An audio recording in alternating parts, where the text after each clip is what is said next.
Principal जो है superposition principle of waves है ना,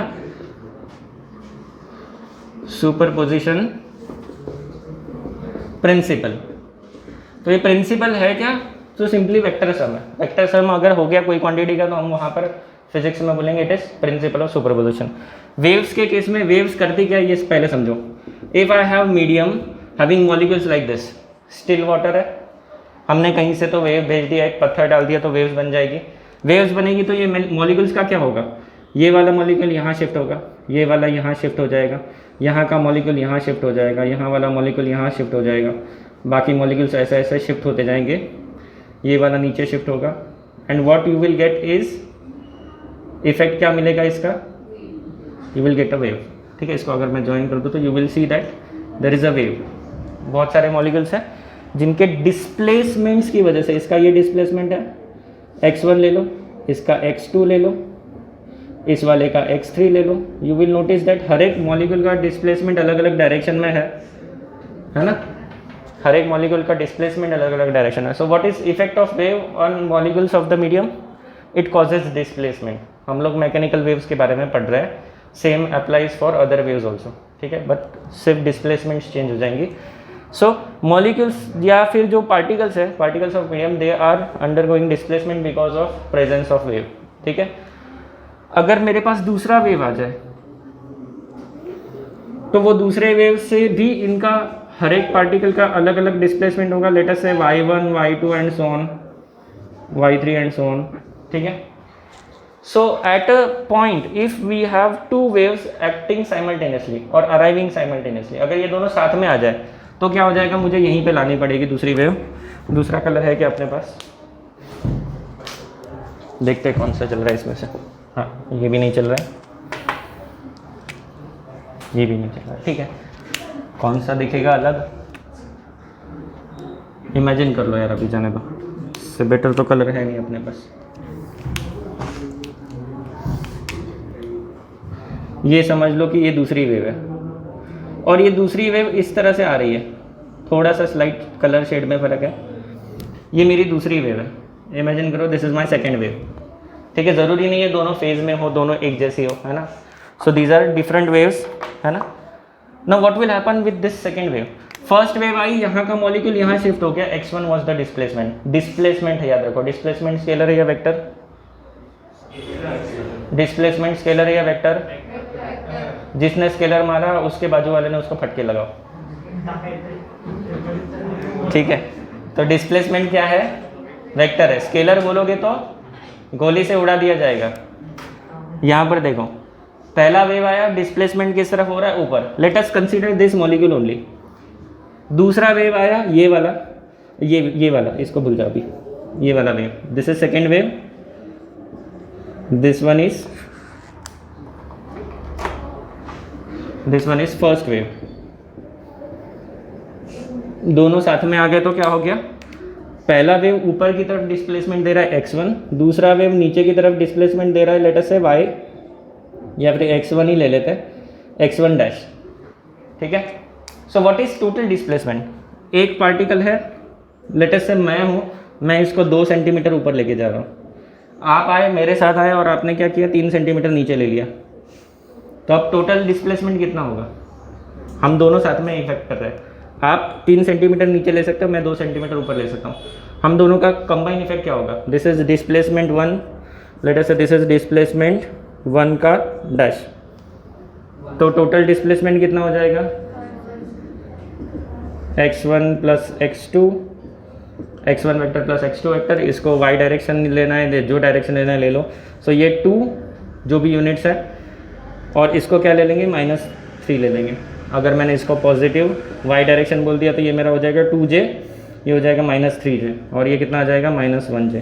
मतलब नेट डिस्प्लेसमेंट क्या हो जाएगा, इतना सा 1 सेंटीमीटर का। ये समझ में आया क्या। वेक्टर्स में हमने सीखा है कि 2 वेक्टर्स एक बार आ जाए एक जगह पे तो उसका रिजल्टेंट हम लोग अगर ऐसे वेक्टर्स है तो सब्ट्रैक्ट करेंगे या फिर सिंपली ij के लगा के कर सकते हैं, है ना। So this is vector sum, यही है सुपरपोजिशन प्रिंसिपल। व्हेन 2 और more waves arrive at a point, 2 या 2 से ज़्यादा waves arrive at a point in medium, then the resultant displacement at that point is vector some of all individual displacement cause by each wave. ये है principal of superposition. ठीक है, book में statement थोड़ा बहुत इधर उधर हो सकता है, बुक में स्टेटमेंट ढूंढो क्या है। देखो बुक में क्या स्टेटमेंट है, समझ में आया ये क्या हो रहा है ना। अब मुझे ये बताओ, हमने वेव ऑप्टिक्स पढ़ लिया है ना, एक्चुअली ये लेसन पढ़ाने के बाद वो पढ़ाना चाहिए, बट ठीक है, अपना बुक ही ऐसा डिज़ाइन किया है। लेट अस से ये मेरा फर्स्ट वेव है ना। फर्स्ट वेव के साथ मैंने सेकेंड वेव जो भेजा है, वो सेकेंड वेव और फर्स्ट वेव दोनों सेम फेज में है। सेम फेज का मतलब क्या होता है,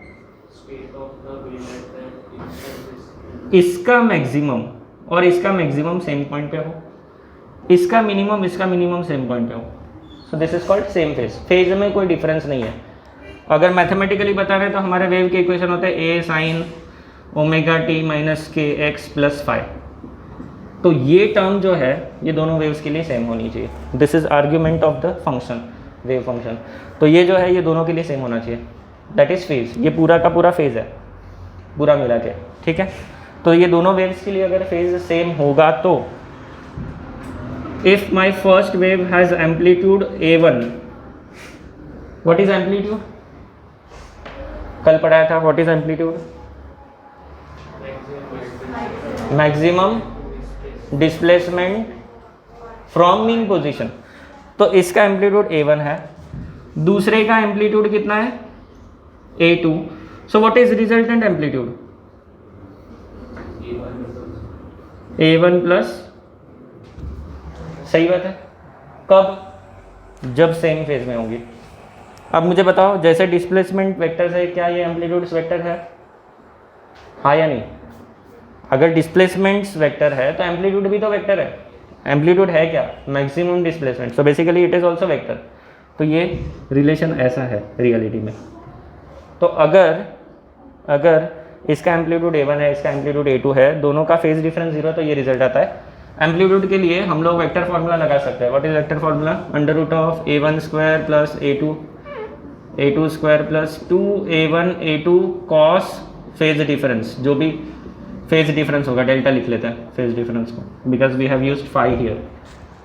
ये क्या है, ये इक्वेशन याद आ रहा है क्या? ऐसा कुछ 11 में पढ़ा है, 11 में पढ़ा है ना ऐसा इक्वेशन, 12th में भी पढ़ा है वेव ऑप्टिक्स में। ये कौन सा इक्वेशन है? पैरेललोग्राम लॉ ऑफ वेक्टर है। दो वेक्टर होंगे जिनके बीच में कुछ एंगल होगा तो उसका रिजल्टेंट ऐसे निकालते हैं। ठीक है, यहाँ पर दो वेव्स होगी जिनके बीच का फेज डिफरेंस डेल्टा होगा, सो हम लोग रिजल्टेंट एम्पलीट्यूड ऐसे निकालेंगे।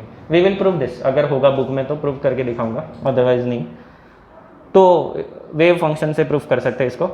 यहाँ पर देखने वाली चीज़ क्या है कि ये जो डेल्टा है, delta is phase difference between two waves. If I have two waves having same phase, तो फेज डिफरेंस कितना हो जाएगा? ये फेज जो है दो वेव्स का सेम है, तो डिफरेंस कितना? डिफरेंस कितना? अगर ये 10 है, 10 डिग्री और दूसरा 10 डिग्री, ये एंगल है ना, तो डिफरेंस कितना? 10 डिग्री माइनस 10 डिग्री, 0। तो फेज डिफरेंस अगर 0 है तो delta 0। If I put delta equal to 0, cos 0 कितना होता है? तो ये पूरा इक्वेशन क्या हो जाएगा? क्या हो जाएगा equation? Correct, a1 plus a2 का होल स्क्वायर। ये समझा क्या? किसको नहीं समझा? cos 0 यहाँ डाल दो 1, 2a1 a2 बचेगा इधर, सो a1 square plus a2 square plus 2a1 a2, ये क्या है? a1 प्लस a2 का स्क्वायर है। ये दोनों कट हो जाएंगे, बचेगा क्या? यही तो मैंने यहाँ बताया था, है ना। तो this is more consistent formula, और या बोल सकते हो आप ये जनरल फार्मूला है ना। अगर आउट ऑफ फेज हो, आउट ऑफ फेज का मतलब क्या है? मेरी फर्स्ट वेव ऐसी, दूसरी वेव ऐसी, जब ये मैक्सिमम होगी तब ये नेगेटिव साइड में मैक्सिमम होगी। This is called out of phase. ठीक है, जब मेरी फर्स्ट वेव का मैक्सिमम सेकेंड वेव के नेगेटिव मैक्सिमम पे होगा। This is negative maximum, minimum नहीं बोल सकते, ये 0 मिनिमम है ना। सो इसका मैक्सिमम इसका नेगेटिव मैक्सिमम ओवरलैप कर जाएगा, या फिर इसका क्रेस्ट इसका ट्रफ ओवरलैप कर जाएगा।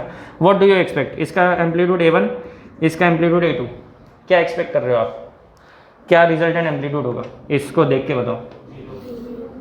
अगर सेम है तो 0, अदरवाइज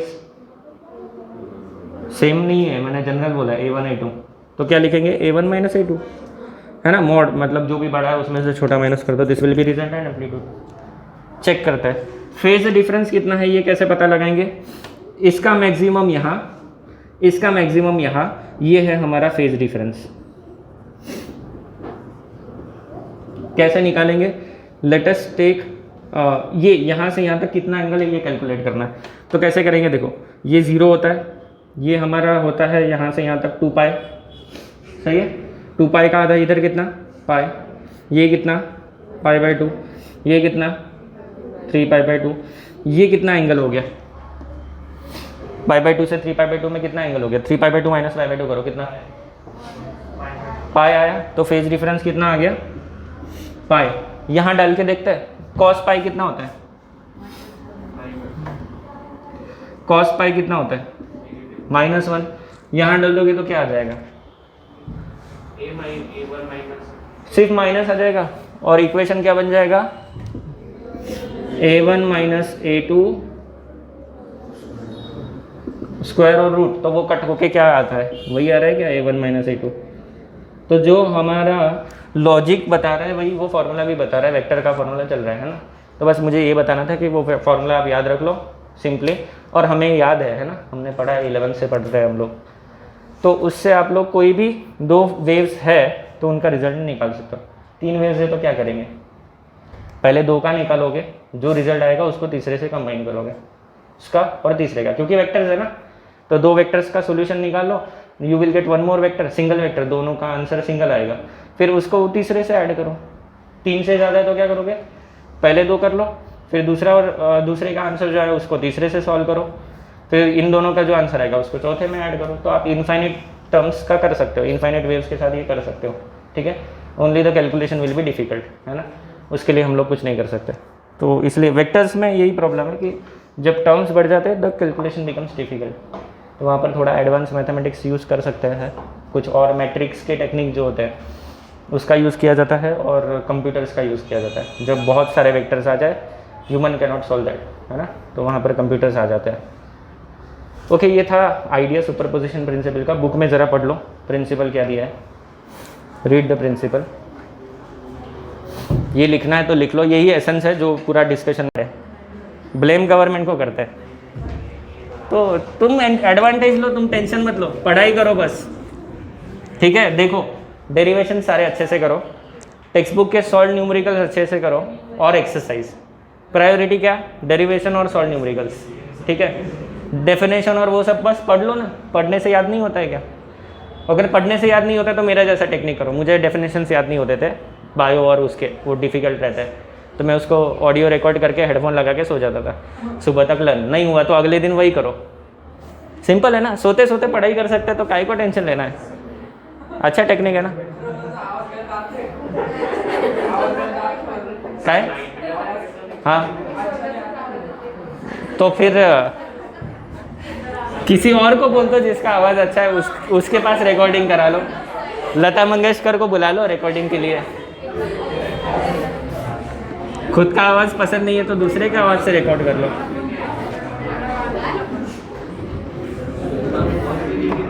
सही बात है ना, जिसका आवाज़ पसंद है उसका आवाज़ रिकॉर्ड कर लो,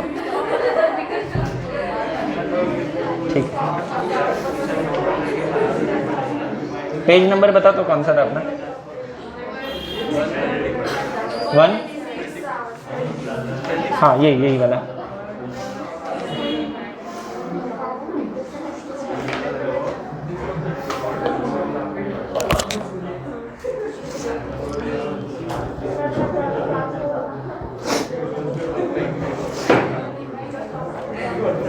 बोला पास तर सगळे होणार आहे। आपल्या क्लासचा मागच्या 10 वर्षाचा रिझल्ट 100% आहे, त्याच्यात एकच स्टुडंट होता असा येडा होता, तो फेल झाला बस, आणि तो पण कटला तरी मॅथ्समध्ये फेल झाला, फिजिक्समध्ये नाही झाला आणि तो पण त्याची चूक होती, अदरवाईज तो फेल पण नसता झाला, त्याने पेपरच लिहिला नाही। If you right the paper you will pass. अभी इतना तो बता दिया, इसका मतलब ये नहीं कि पढ़ाई नहीं करोगे, पढ़ाई करना है। Passing is not difficult, 11th है 12th है सॉरी, चलो अभी हम लोग पढ़ते हैं मैथमेटिकली। मैंने आपको क्या बताया था, देखो कि अगर मेरी दो वेव्स है, पहले वेव का एम्पलीट्यूड है कैपिटल A1, सिंबल्स बुक वाले यूज करेंगे। First wave has amplitude A1, second wave has amplitude A2, और अगर दोनों सुपर इम्पोज हो जाए तो resultant amplitude will be under root of A1 square plus 2A1 cos delta, delta या जो भी सिंबल होगा बुक में क्या सिंबल्स है, बुक में सिंबल है फाई सिंबल है बुक में, ये वाला फाई है, ये वाला फाई, इट्स ग्रीक सिंबल। ठीक है, सो ये फॉर्मूला हमें प्रूव करना है। We will consider two waves, ठीक है, जो वेव इक्वेशंस बुक में मैंने आपको बताया, वेव के बहुत सारे इक्वेशंस बना सकते हैं, है ना, मैंने ऐसे अलग अलग इक्वेशंस लिख के बताए थे। तो हमारे बुक में जो इक्वेशन है, we will use that equation, दो वेव्स के इक्वेशन लिखेंगे, उनका सुपर पोजिशन होने वाला है, मतलब उनके डिस्प्लेसमेंट फंक्शंस को ऐड करेंगे, y1 और y2 को ऐड करेंगे, ट्रिग्नोमेट्री यूज़ करेंगे and we will arrive at this result. ठीक है, तो ये हमें प्रूव करना है इन शॉर्ट। क्वेश्चन क्या आता है इस पर, क्वेश्चन क्या आता है, आपको ये पूछ सकते हैं कि obtain expression for amplitude of resultant wave produced due to superposition of two waves. अपने टेक्स्ट बुक में देखो क्या लिखा है heading, amplitude of resultant wave produced due to superposition of two waves, उसके आगे क्या लगा देंगे, ऑब्टेन एक्सप्रेशन फॉर, यही क्वेश्चन आता है एग्जाम में। It's an important question, mark कर लो। अभी जो डेरिवेशन करा रहा हूँ इम्पॉर्टेंट है, लास्ट जितने साल के एग्जाम्स हुए एवरी अल्टरनेट ईयर या फिर एवरी 2 ईयर्स ये क्वेश्चन आया है एग्जाम में, सो आ सकता है, इट्स एन इम्पॉर्टेंट क्वेश्चन।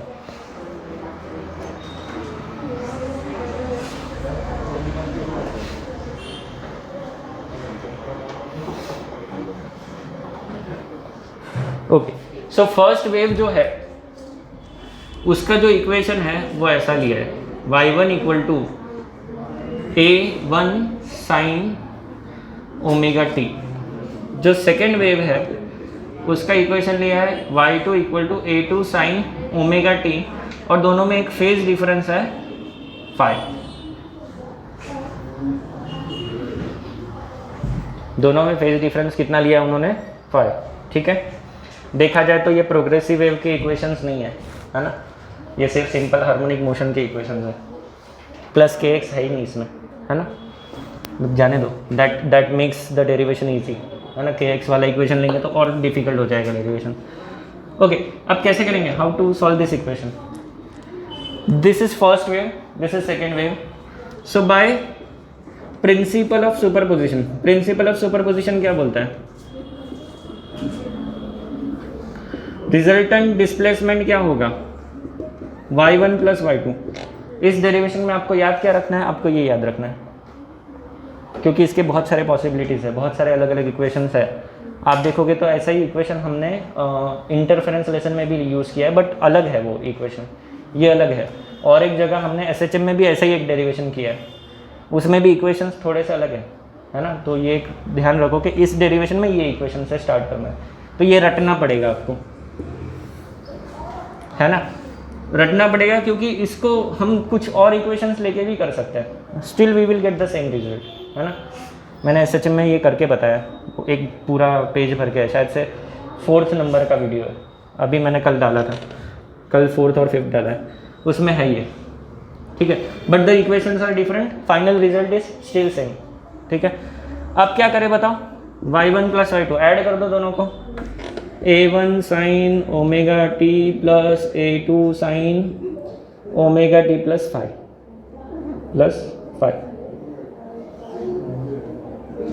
ये हो जाएगा आपका रिजल्टेंट डिस्प्लेसमेंट y।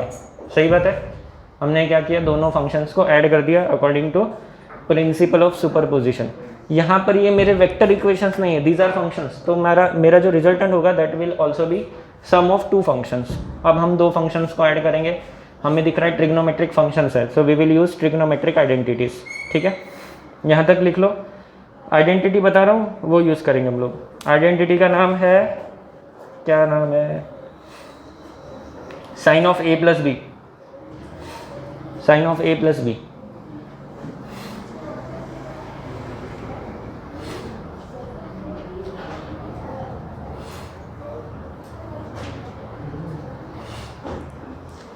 आपका जो रिजल्टेंट है उन्होंने क्या लिया, फाइव लिया, थीटा लिया? हाँ, फाइव लिया, ठीक है। ओके, ट्रिग्नोमेट्रिक आइडेंटिटी यूज करेंगे यूजिंग फॉर्मूला बताओ, sine of A plus B. Formula बताओ, sine A cos B plus, किसके लिए यूज करेंगे ये? इधर लगाएंगे, है ना? इधर तो नहीं लगा सकते, लगाएंगे इधर ही। So let us expand this equation, y equal to a1 sine omega t plus, इसको एक्सपांड करना है a2 sine a cos b plus cos a sine b। ठीक है, देख लो सही लिखा है क्या? इस पे मैंने लगाया sine of A plus B का formula, sine A cos B plus cos A sine B. ए मेरा ये है, बी ये है ना? उल्टा भी कर सकते थे, कोई फर्क नहीं पड़ता, इक्वेशन सेम ही रहता है। ए प्लस है इसलिए।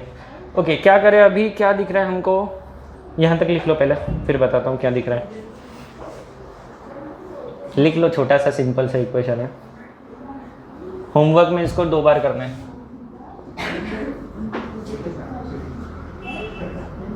एक बार देख के, एक बार बिना देखे, है ना? 5 बार करोगे तो अच्छी बात है।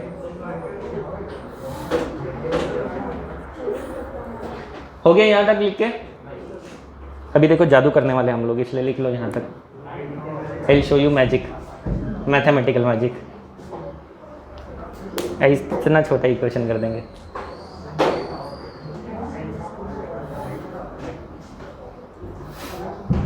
हो गया क्या लिखे? अभी रुक जाओ ज़रा, मेरे को फटाफट से प्रूफ करने दो, बाद में लिखते बैठो तुम लोग, है ना? ये प्रूफ करना था अपने को। यहाँ लुक एट दिस केस। सबसे पहले तो ओरिजिनल इक्वेशंस को देखो, हमें क्या पता है क्या नहीं पता। What are constants, what are functions. a1 and a2 क्या है? इनिशियल कॉन्स्टेंट्स है। So we know the initial constants, है ना? फिजिक्स में हमें इनिशियल कॉन्स्टेंट्स पता होते हैं। ओमेगा टी में ओमेगा जो है वो कांस्टेंट है, इट्स कॉल्ड फ्रीक्वेंसी और एंगुलर फ्रीक्वेंसी और एंगुलर वेलोसिटी, ये हमको पता होता है। टी हमें नहीं पता क्योंकि वो टाइम के साथ चेंज हो रहा है। सो ओमेगा टी ये वेरिएबल है overall, but omega is constant. Phi is the initial phase difference between 2 waves, ये भी हमें पता है। ठीक है, हम यहाँ क्या कर रहे हैं? अगर मेरे पास 2 वेव है, दोनों के बीच का फेज डिफरेंस भी मुझे पता है, तो दोनों कंबाइन होने पे क्या होगा वो हम लोग निकाल रहे हैं। ठीक है, इंडिविजुअली मुझे दोनों वेव्स के बारे में पता है, बट कॉम्बिनेशन हम लोग यहाँ मैथमेटिकली फाइंड कर रहे हैं। ये क्लियर है हम क्या कर रहे हैं? अब देखो a1 कांस्टेंट है, साइन ऑफ ओमेगा टी ये पूरा फंक्शन है, इसमें ओमेगा भले ही कांस्टेंट हो, ये पूरा फंक्शन है। a2 कांस्टेंट है, साइन ओमेगा टी वापस से फंक्शन है। कॉस फाई क्या है? कांस्टेंट या फंक्शन? कॉस फाई कांस्टेंट या फंक्शन? कांस्टेंट। क्यों? फाई कांस्टेंट है, इसमें टाइम नहीं है, मतलब ये टाइम के साथ चेंज नहीं हो रहा है। a2 कॉस ओमेगा टी ये कांस्टेंट है या फंक्शन है? ये कांस्टेंट है या फंक्शन? फंक्शन है। टाइम आ रहा है ना? साइन फाई क्या है? कांस्टेंट है। ये समझ में आ रहा है ना? ये अलग है, ये अलग टर्म है, मल्टीप्लाइड है 2 टर्म्स। ठीक है, सो अब हमें क्या करना है? कॉन्स्टेंट्स को एक ब्रैकेट में लेना है, constant multiplied by function plus constant multiplied by function. क्या करेंगे? कांस्टेंट इस टर्म में है a1, इस टर्म में है a2 cos फाई, दिख रहा है? और फंक्शन क्या है? साइन ओमेगा टी फंक्शन देख लो पहले। साइन ओमेगा टी फंक्शन यहाँ और यहाँ है, इसका कांस्टेंट है a1, इसका कांस्टेंट क्या है? a2 cos phi. कांस्टेंट से एक ब्रैकेट में ले लिया, फंक्शन बाहर। यहाँ देखो कांस्टेंट किधर आएगा? a2 sin फाई, ये कांस्टेंट फंक्शन क्या बच गया, कॉस ओमेगा टी, और कोई टर्म है नहीं तो बस एज इट इज लिख दो इसको, यहाँ तक ठीक है। Now we will use one more formula, for that we will put a substitution. Substitution क्या है देखो, लेट, ये अब सब्सटीट्यूशन अपने मन से कर रहे हैं है ना, और क्यों कर रहे हैं वो आपको बाद में पता चलेगा। Let a1 plus a2 cos phi, a1 plus a2 cos phi, ये वाला, let us call this as a cos theta, a cos theta, इधर फाई है उधर थीटा है, और इसको क्या लिखेंगे, a2 sin phi equal to a sin theta. पहली चीज, ये कांस्टेंट है पूरा, तो कांस्टेंट को मैं कुछ और फॉर्मेट में लिख दूँ तो उससे कोई फर्क नहीं पड़ता, कांस्टेंट कांस्टेंट ही रहता है, ठीक है। ये कॉस ऑफ सम एंगल है तो मैंने इसको cos of some other angle के फॉर्म में लिखा है। ये भी साइन ऑफ सम एंगल है तो इसको मैंने sine of some other angle के फॉर्म में ही लिखा है, तो मैंने इसका फॉर्मेट चेंज नहीं किया, बस इसको मैंने थोड़ा सा सिंप्लीफाइड फॉर्म में लिखा है ना।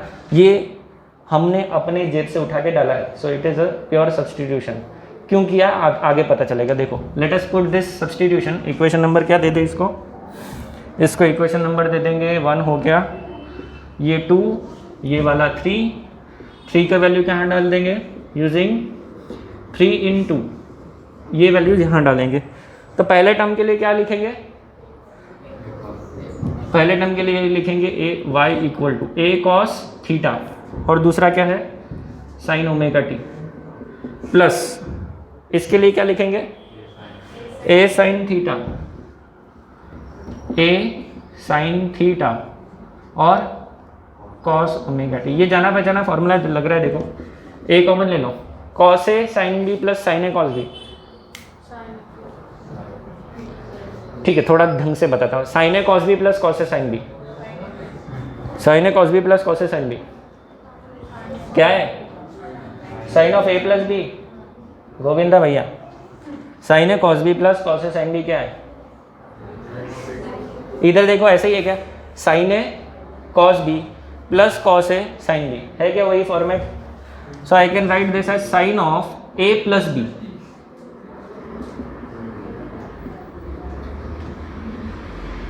थीटा, फाई नहीं है थीटा है। Now look at this resultant equation, इसको इक्वेशन नंबर दे दो 4। This resultant, this is the resultant of superposition of 2 waves.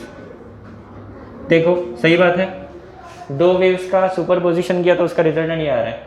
इसका फॉर्मेट और ओरिजिनल वेव का फॉर्मेट सेम है क्या, है क्या same, A sine omega T जैसा फॉर्मेट है, प्लस कॉन्स्टेंट्स अलग है ना, constants are different, frequency same है, तो हम लोग क्या लिखेंगे, of 2 waves having same frequency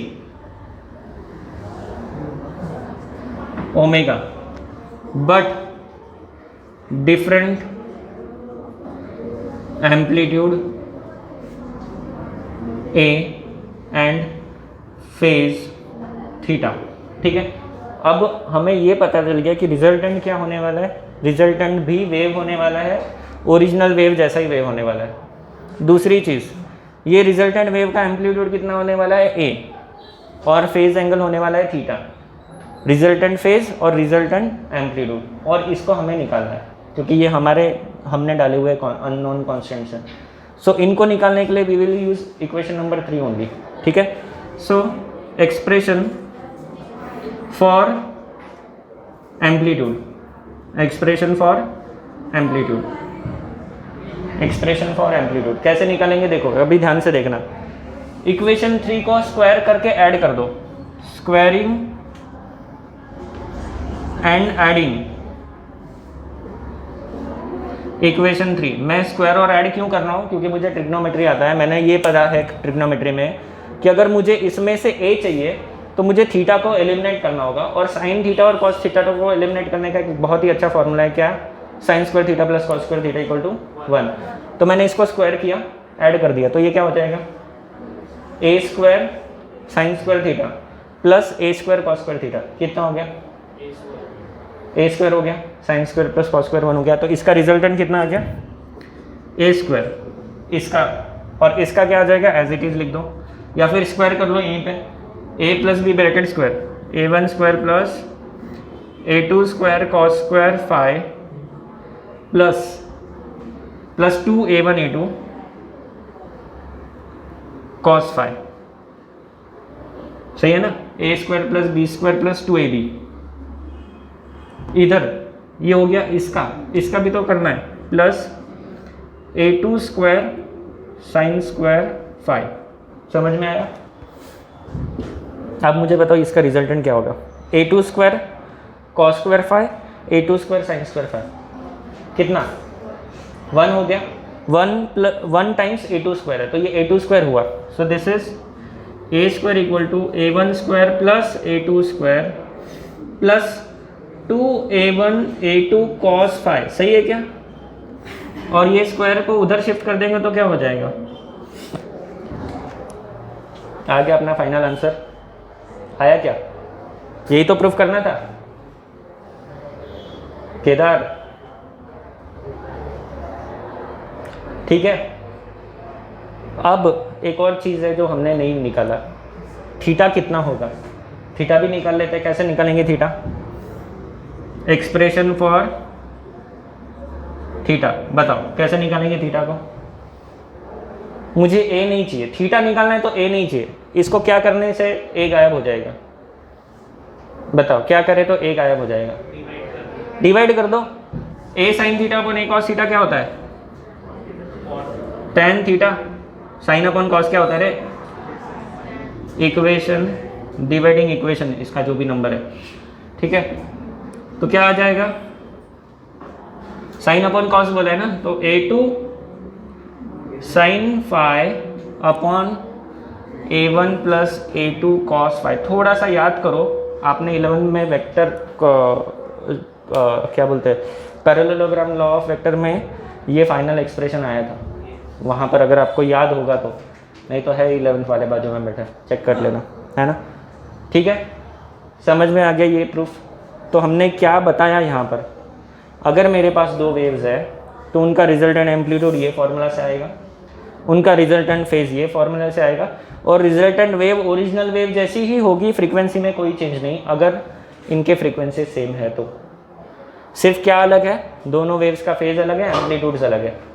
अगर फ्रीक्वेंसी अलग कर देंगे तो वो बहुत भयंकर मैथमेटिकल क्वेश्चन हो जाएगा, वो जो हम लोग नहीं करने वाले, अपने सिलेबस में नहीं है, ठीक है। हम लोग सुपरपोजिशन ले रहे हैं, हम लोग अजम्पशन कर रहे हैं कि the waves have same frequencies. लिख लो, डेरिवेशन कितने मार्क्स के लिए आता है ये, पहले 5 मार्क्स के लिए आता था, अभी 4 मार्क्स के लिए आएगा, 4 मार्क्स का क्वेश्चन है ये।